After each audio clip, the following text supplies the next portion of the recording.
Hey there guys, I'm TheRoyalGorilla and welcome to my complete rundown of all the Easter eggs in Dying Light the following. As usual, I've tried to include every Easter egg in the game, but others might get discovered in the future or I might have just accidentally missed one or two, so if that's the case then just leave a comment below and let everyone know. One last thing just before we begin, I've decided not to include the Strange Rocks Easter egg in this video, as it's currently glitched or perhaps just hasn't been fully solved yet, and the Easter egg can't be completed without the use of hacks or cheats. So if you do want to see that one for yourself, I've put a link in the description below showing the full Easter egg. So without further ado, let's get started.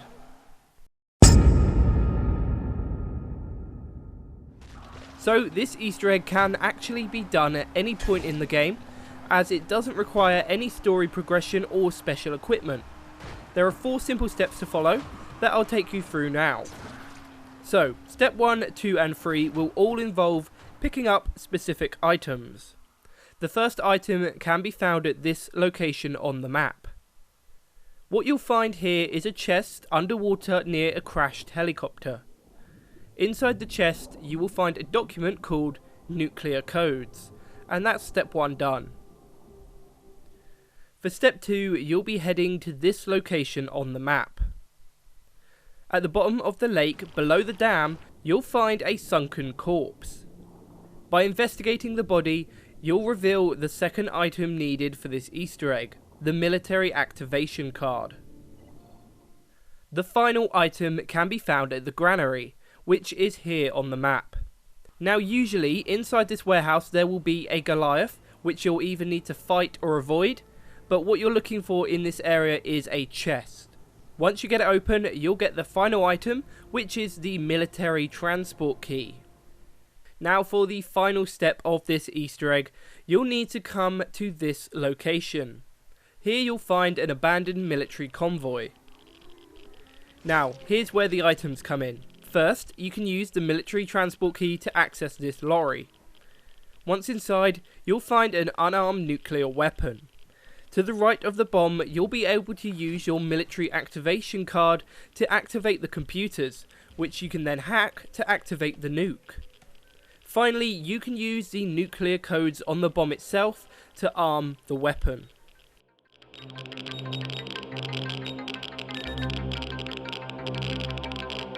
Emergency lock override accepted. Preparation of nuclear warheads in progress. 10, 9, 8, 7, 6, 5, 4, 3, 2, 1.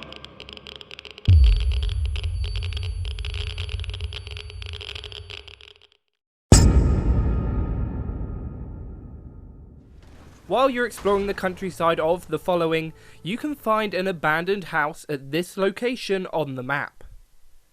Now it's going to be really dark inside, so once you enter you're going to need to use your torch. Now there are a few rooms that you can enter inside the house, but the one you're looking for will be beneath the staircase. Behind this door, you'll find a small bedroom, which is a clear reference to Harry Potter's bedroom in the Dursley household from the Harry Potter movies and books. To further support this Easter egg, there is also a witch's hat on the bed, which may be a reference to the sorting hat, along with a pair of round glasses on the bedside table, which are incredibly similar to Harry's.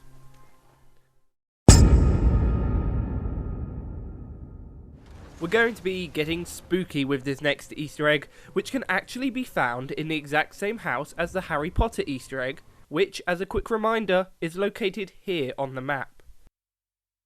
So, just like before, once you head inside the house, you want to find the door under the stairs. Inside this room, apart from the Harry Potter Easter egg, you'll be able to find a skull hidden on top of a shelf. You can interact with this skull, which will cause it to rotate. After doing this a few times, some pretty creepy events will start to take place. Cue the scary music. You'll begin to hear strange noises. The house will shake, and a ghost will drop down from the ceiling and attack you.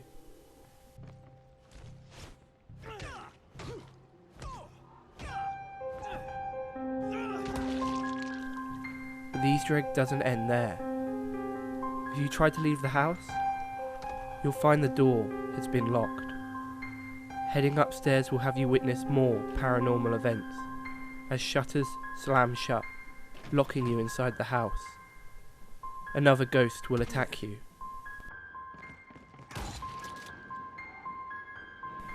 The final part of this Easter egg can be found behind a boarded up door. Inside this room, you'll be able to see the corpse of a woman in a bathtub filled with blood, with more blood dripping from the walls.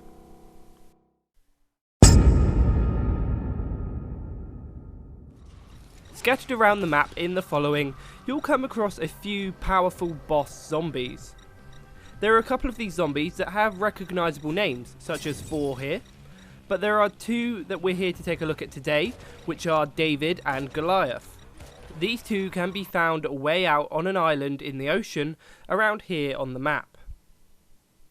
The island is pretty small, and on it will be 2 zombies named David and Goliath.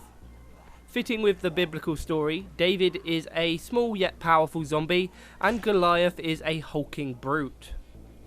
Once you finish them off, you can loot their bodies for some pretty decent loot, and you'll also be able to find a paint job for your buggy on the island.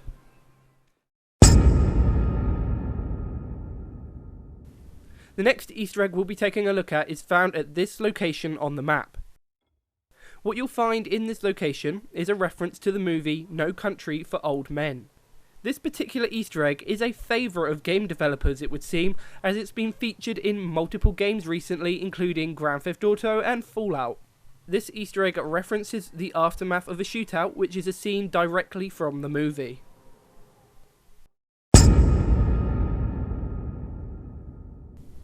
The next Easter egg references possibly the greatest movie ever made. At this location on the map, you'll find a man wearing yellow. Simply interact with him to hear the Easter egg. I did not hit him. It's not true. It's bullshit. I did not hit him. I did not. Oh, hi, Crane. This beautifully written and elegantly delivered line is from the greatest movie ever, The Room. I did not hit her. It's not true. It's bullshit. I did not hit her. I did not.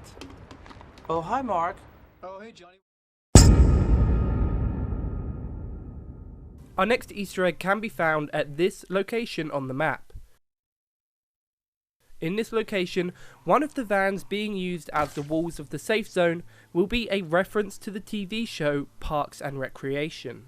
Written on the van will be Stuffed Turtle Food and Stuff, the best place to buy all your food and most of your stuff. This is a reference to a shop and a line from the TV show. I love food and stuff. It's where I buy all of my food. And most of my stuff.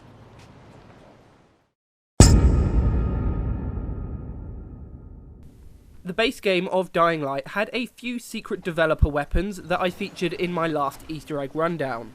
For the following, Techland decided to add loads more and actually dedicated a few mission rewards to helping you find them. There are quite a lot of these that you can use the tracking devices to find, so all I'm going to do is show a couple of the best. The Super Zombie Grenade does pretty much what it says on the tin. If you throw this into a crowd of zombies, when it detonates, they'll get rocketed into the air before landing with a splat.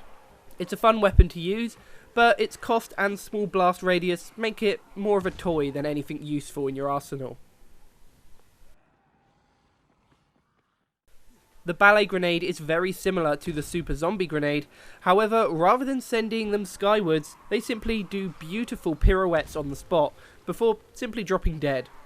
And just like the previous weapon, it's more for fun than anything useful. I think the most interesting developer weapon isn't even a weapon at all. It's called the Button. Simply put, it's a teleporter. When activated, you will be instantly moved to one of a few predetermined locations on the map. This can actually be really useful for either travelling around or just escaping from any tricky situations. One other notable thing about the Button is that it can teleport you into a secret room which can't be accessed any other way. The room is filled with hamster wheels, corpses, and loads of paint jobs for the game developers. some people say that this room is also a reference to the Saw franchise, but I'll let you decide that one for yourselves. There are a few other weapons, including an origami plane and an extraterrestrial chicken on a stick that you can find. So what I'll do is I'll leave a link in the description below to a map showing the locations of all of these so you can find them for yourselves.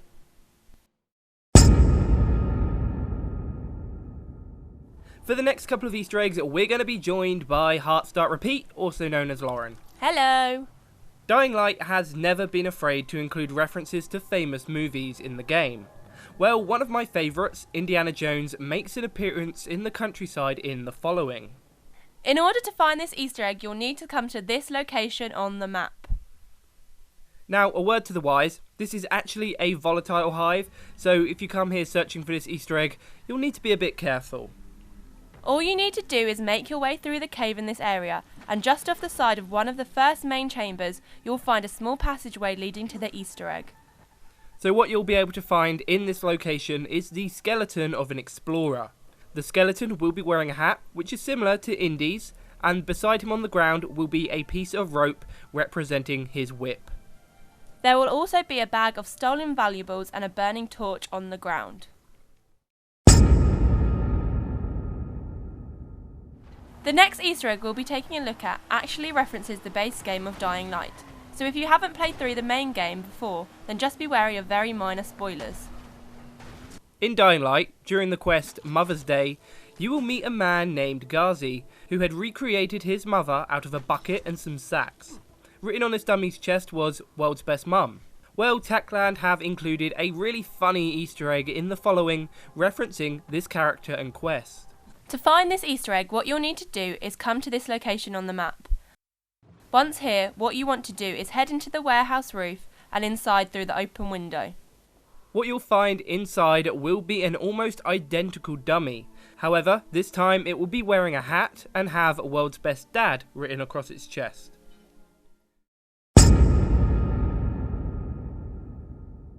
This next Easter egg may be up for a little bit of a debate, but I'm going to go ahead and call it a Mad Max Easter egg. This Easter egg can be found at this location on the map. What you'll find in this location is a warehouse with a locked door. The Easter egg is just through this door, so you'll need to pick it to continue. Inside the warehouse you'll find a car that has been heavily armed and modified. The car is covered in metal armour, sharp spikes and even has a built-in shotgun on the passenger seat. Underneath the car you'll be able to find a button, which when activated will open the boot, or trunk to our American audiences. Inside the boot will be more weapons and fuel.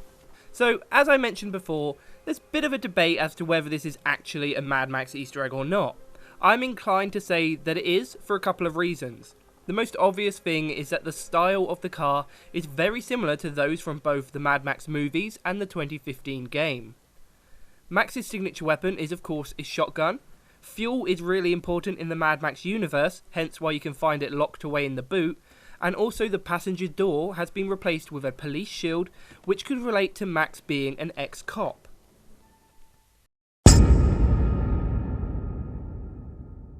This next Easter egg is quite a subtle one, but it's interesting nonetheless. So, if you come to this location on the map, you'll be able to find a makeshift raft on the beach. On this raft will be a football with blood smeared across it. To anyone familiar with the film Castaway, you'll recognise this as a small reference to the beach ball from the movie, which was called Wilson. Just a quick warning, there are some spoilers for Castaway ahead. So in the final act of Castaway, Tom Hanks' character constructs a makeshift raft, not unlike the one that we see here, and leaves the island with Wilson, only for Wilson to fall overboard and be lost forever. So there you have it guys, that was my rundown of almost all the Easter eggs in Dying Light the following. If there are any Easter eggs that I've missed, be sure to let everyone know in the comments section below. Thanks for watching guys, I hope you enjoyed that video and will be sure to like, comment, subscribe and follow me on Twitter. I've been the Royal Gorilla, over and out. His name is Luke and he's more than your average gamer.